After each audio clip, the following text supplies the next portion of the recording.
Hi guys, welcome to the post-match press conference. Vodacom Bulls versus DHL Western Province. Coach Dobson, the floor is open.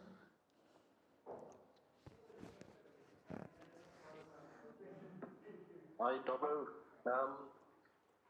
Just a word on the match. First half didn't go so great, especially that first 10 minutes. But character to claw yourself within distance, and then things just getting away from you at the end. I think obviously damage done in those first, I can't remember what it was, 9 or 10 minutes, 17-0 down. And I think that was the winning margin in the end, wasn't it? Or was it more? I guess probably it was more. I think the Bulls just physically overwhelmed us at the start of the game. We knew their runners off 9 would be really big and mean, and they certainly played very well. And they took the game away from us early, and we were in trouble for the rest of the game. Absolute credit to them, a really big, well-drilled, physical team. And I thought we tried our best to paste over cracks, and showed a bit of character, which I'm pleased for us, and I'm pleased for them the way we showed character. But we were well beaten. Albert, do you think you made some big selection calls before the game, and you said guys like Salman weren't quite ready, even worse? You sort of keeping the back of the URC. Do you think that was the right call in hindsight? 1,000%. None of them were cleared medically, so that doesn't make it really my decision. But sometimes a medic can force them and push them. But if Salman, do you think Ashfaq? And I don't mean this patronizingly. Do you think Salman has come off an operation to his neck to push him first back into a game like this would be the responsible thing for me to do? Absolutely not. Evan Roos, do I risk an 8 to 12-month injury for a kid who's 21 years old? Absolutely not. No, the selections we got well, and I thought what we did choose, they tried hard. I said those two locks. I think some stage the TV flashed the weight difference, and it wasn't in the forwards or the locks, and it was quite substantial. So I think we did manfully. There's nobody put it this way, Ashfaq. There's nobody with clean conscience I could have put on the field without risk of serious injury to them. I hope that sort of answers your question properly. There was nothing voluntary. I didn't say Warwick Gelant no rest. Yeah, Warwick has got a knee thing, twists again, more surgery. No, not worth it. As much as we wanted to do well today. John, do you think the extra week gives you time to reset properly now for the URC? I know it's just 1 week, but does it give you that extra bit of time just to reset properly? Yeah, no, it's so tough to say because you don't want to sound like excuses. But two flanks. I can tell you if we were playing, I can tell you now, unless there's a freakish training injury available for the start of the URC, it would be the likes of Roos, Murat, possibly Schikkeling, Gelant. There's somebody else I'm forgetting somebody else. So the extra week will make a massive difference to us in rest. This team was, as it's known, we're the only team who played every Currie Cup game. We went through this midweek. We played the British and Irish Lions. We tried to turn up as best we could for a final, having played what is in the FN's quarter-final last week.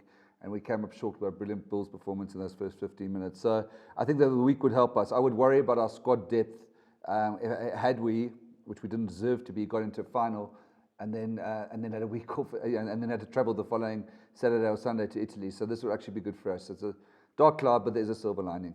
And I think another silver lining is how our real fringe players, who would-be URC fringe players, have stood up, and with the experience, they'll be better for the experience they had tonight playing against such a quality team.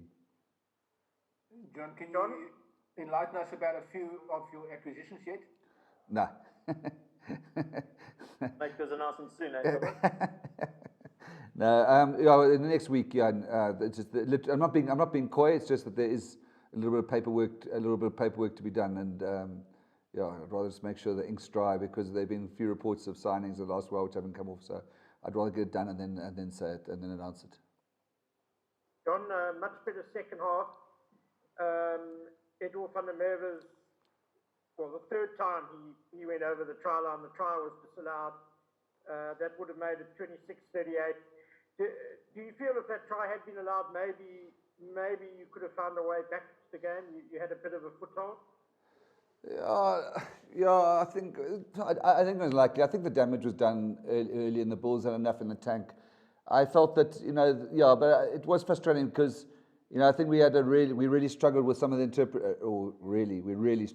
interpretations that break down versus, coaching versus penalising. And, we got back. I think before that Edward try, we'd scored in the second half, came back. I thought a tough poach against us in their 22, which would have brought the game into 12 points. I think Edward's try, that was also a tough call. It would have been something to play for. I think we could have had more of a thriller. I don't think we were going to catch the Bulls tonight, I must say. I think they were just physically too strong. Like we said before the game, the way they ran off 9, and they got too much momentum. And I suspect if we got really close, they could have upped the ante again. So, but at least we showed character. 2 more questions, please. John, on that note, can this Bulls team be beaten at Loftus? It would take an exceptional performance. Really well drilled. The size, the depth, you just see that size of that bench that came on. No, I would say, look, who would be the Sharks or the Griquas, obviously. Other teams have come close, but it is a fortress and it is a tough place to play. And I think we'd all agree that what is a pretty weakened Western Province side actually played with a lot of spirit, but was still well beaten. So I think it's going to be tough for anybody to come here.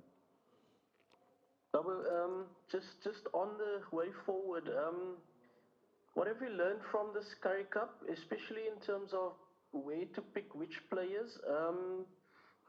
Obviously, a guy like Warwick's coming back, Sergio moving back to the wing. Do you feel that you do need another specialist in the absence of Damien, another specialist fullback? And what is the way forward if you take the Curry Cup into a whole? Yeah, I think, we've only had one fly off the whole tournament. I think Abner was here for the very start, and then he left for Italy. So we've, Tim, like all of us, has got his flaws, but we couldn't do anything around that. So we definitely needed another 10-15 option. There's no question. Yes, we played a wing and fullback the whole tournament. We played Timo's game time. He was red flagged on his game minutes about 3 games ago, and we kept going with him. So we need to bolster there. I think there are issues in our squad we bolstered. I think what I learned about the tournament is don't play every game. That would be because it takes a toll on your squad. It's really tough. But we are probably showed. I think there's a really good thing is that players who may not have got if it had been a shorter tournament and less brutal in terms of fixtures and injuries. Maybe the Marcel Tunison, Sazi Sundys, Leon Lyons, Andre Hugefente may have not got the rugby they got. So that's a massive benefit for us as a union. There's a whole team I could list to you of players that we didn't really know much about who've now played a lot of Curry Cup. But as you suggest, Leighton, especially in the sort of 10-15 axis, we probably a bit off the pace there, and that's one of the areas we have to probably move on. Okay, thank you very much, Jean.